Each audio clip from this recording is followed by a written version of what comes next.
Hi, I'm Coach Corey Wayne, and today we're going to talk about triggering a man's hero instinct. So, Jenny, tell us about your shower thoughts, Okay. your Um, latest shower thoughts. I recently learned, probably from a TikTok video or YouTube or something, somebody mentioning hero instinct. And I'd never heard that before. And I was just kind of thinking on it. And I thought it'd be something cool we could talk about today. So, Dangerous masculinity.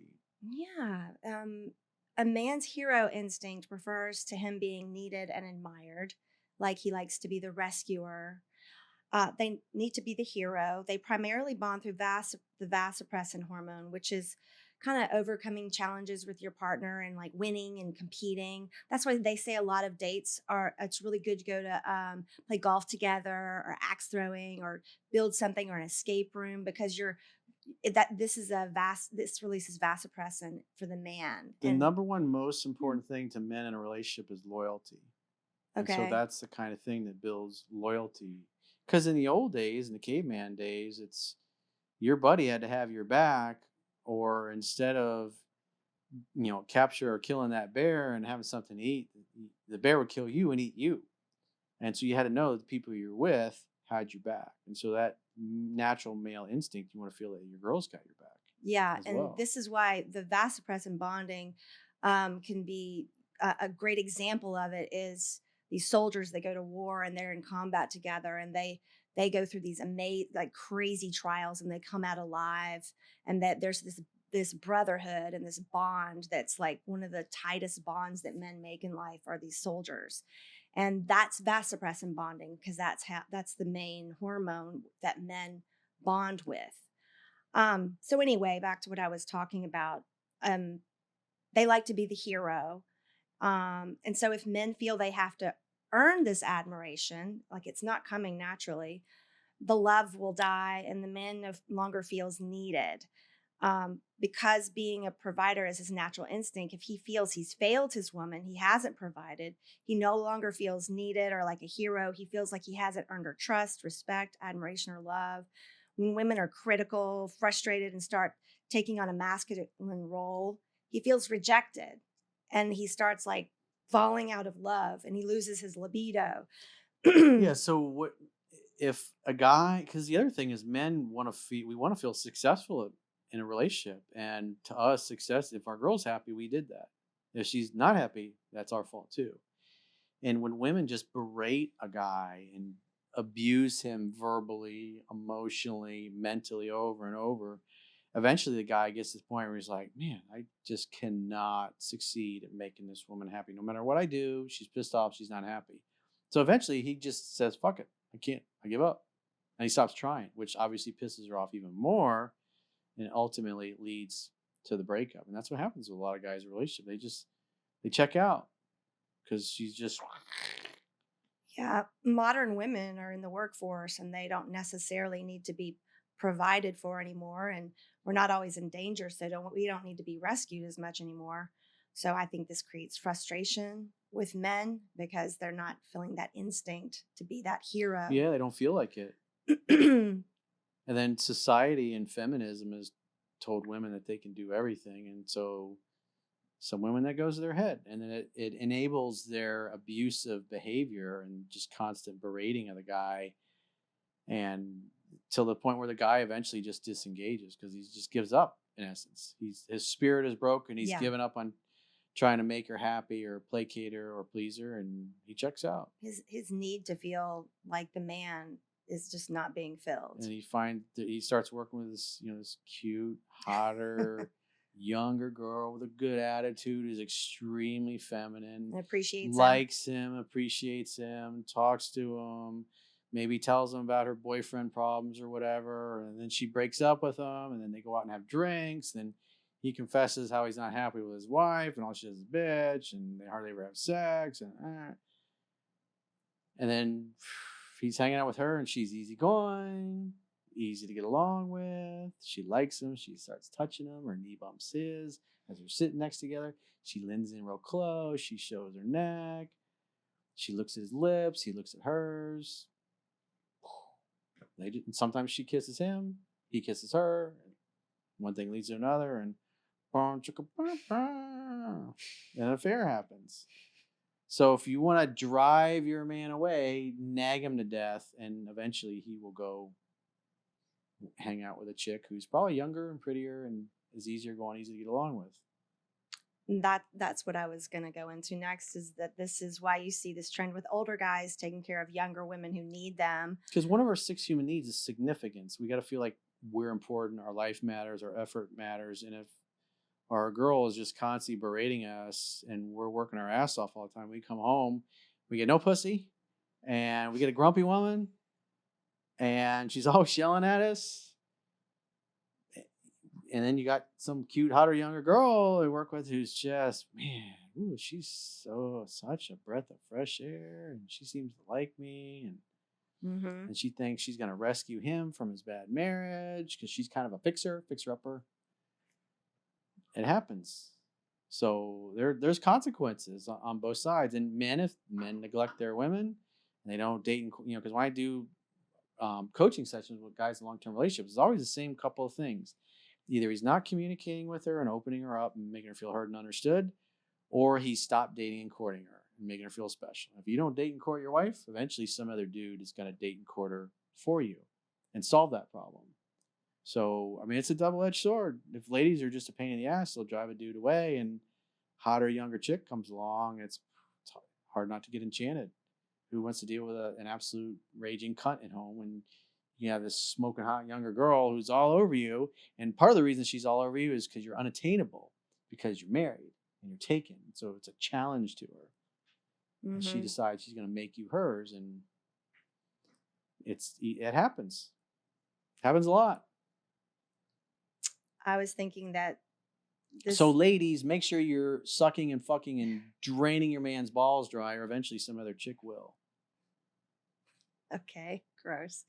Definitely I gross. was just thinking that Men like it when women keep the change as well. Sugar daddies in the dom subculture would like be a perfect example of this. The guys that want to take care of younger women, because it feeds their instinct and it turns them on. They get off being the providers and the protectors. Here, baby, go get your nails done. Yeah, Let's go buy you a handbag. And she's like, yes, daddy. He's that just like that Who's your feeds daddy? his hero Who's instinct. your daddy, baby? He's paying her rent this month. She's like, thank you. I don't know what I'd do without you. That I would not do.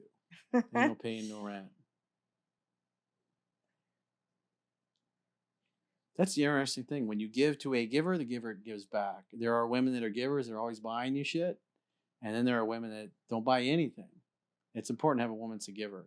She surprises you with jeans or a shirt or shoes or bed sheets and a comfort and pillows because you still got the crap you had when you were in college or whatever. She wants to dress your apartment up a little bit. It's nice. It's nice when a woman does that. So it's important to date women that are competent and at least earn enough money to pay their own bills and pay your car payment, keep a nice house, clean car, fit and in shape. Yeah. Because when you're fit and in shape, like I was saying earlier, it shows you want to live. It shows you're disciplined, you're getting after it. And when you don't, it shows you don't give a fuck. I'm phoning it in. I'm just along for the ride.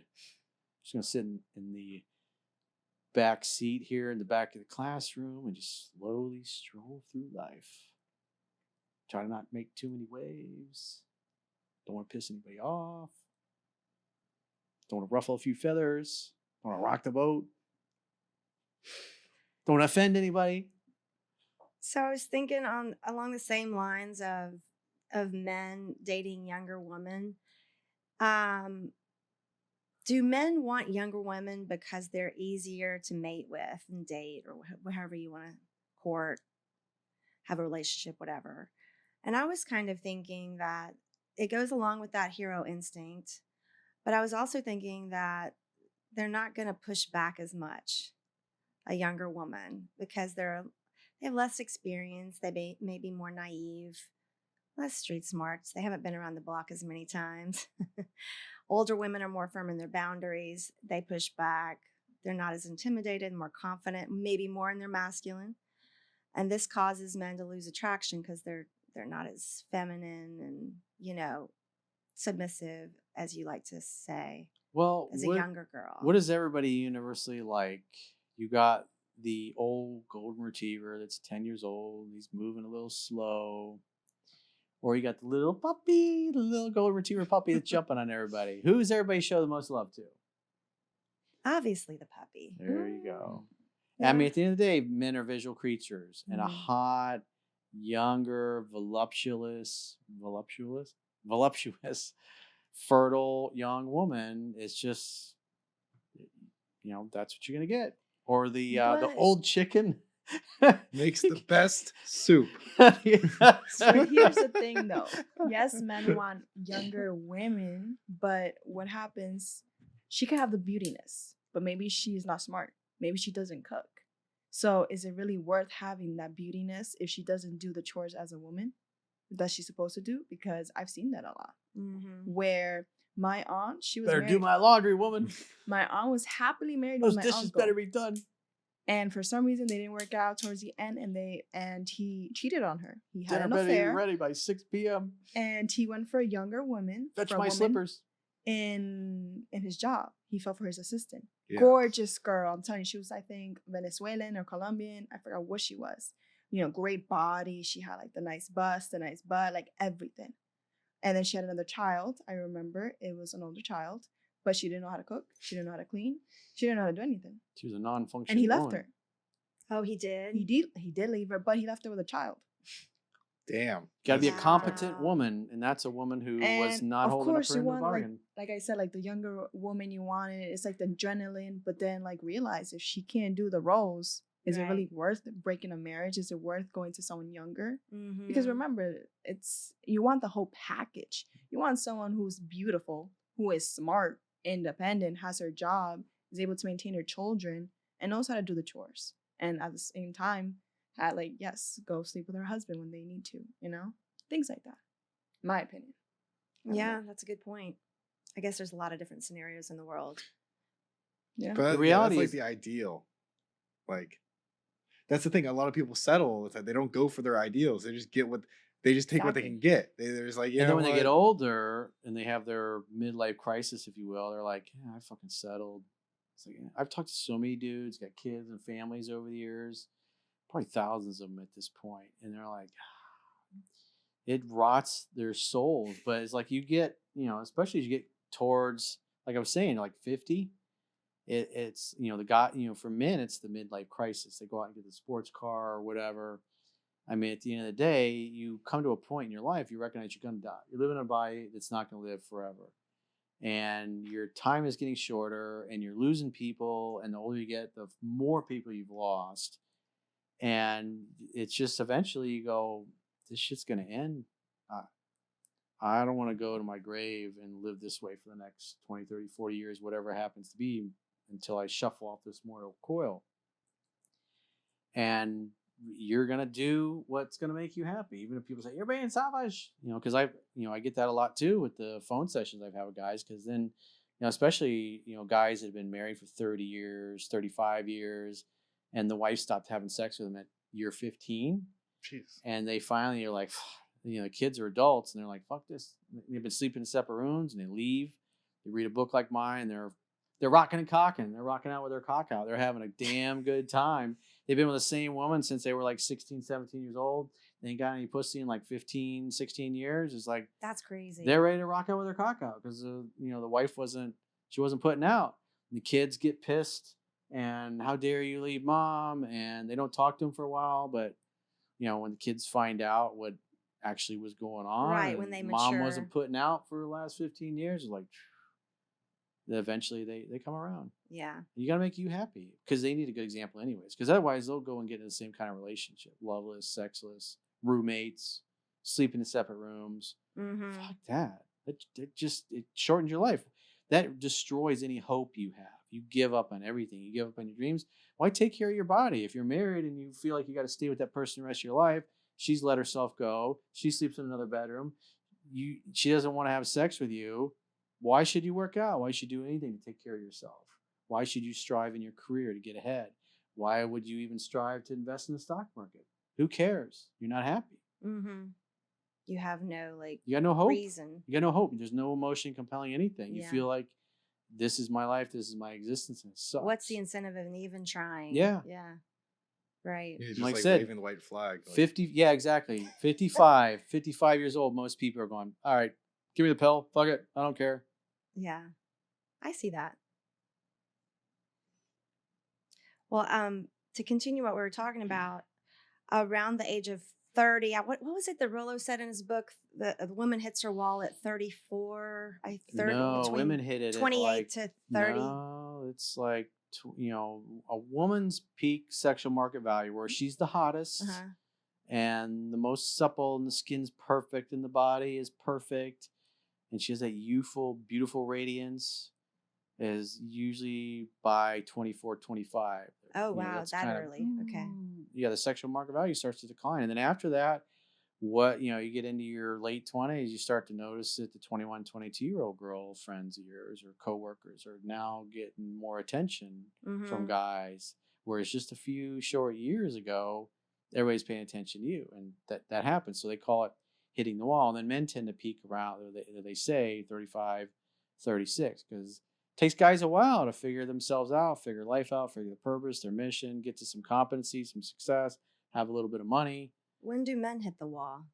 Well, like I said, 35, 36 is kind of their peak. Their peak. And so after that, It's a slow they say decline it's to a the wall. slow decline. So I was just thinking that a lot of these red pillars trash women in their 30s and up. But maybe it's because if they're in that pickup world, they can't game people that are older. It's easier to game younger chicks. We've all If heard they it were doing before. well, they wouldn't be complaining. Successful Yeah, people, true. successful people don't go around talking shit about other successful people and hating on other successful people. Miserable, unhappy people who are unsuccessful or not as successful as them go around talking shit. And that's the reality. And it's like, I was talking earlier about when you girls are on and you got all the hate in the comments, those are not happy people. Consistent They're hate. Thanks, mad. guys. They're mad and they're pissed off and they're trying to take it out on you. Because, deep down, they want to fuck you and they know they can. And you wouldn't give them the time of day. So if they can call you names or, she belongs in the streets, coach, fuck her, she's a whore. They feel better about themselves because they ain't getting nothing. Mhm. Nothing. They ain't getting nothing. Right. Nothing. They're getting a big goose egg. hey, they have some really nice tissues. Okay, with the moisturizer in it too. There's some nice tissues available for purchase at the local drugstore and plenty of different lotions for your enjoyment.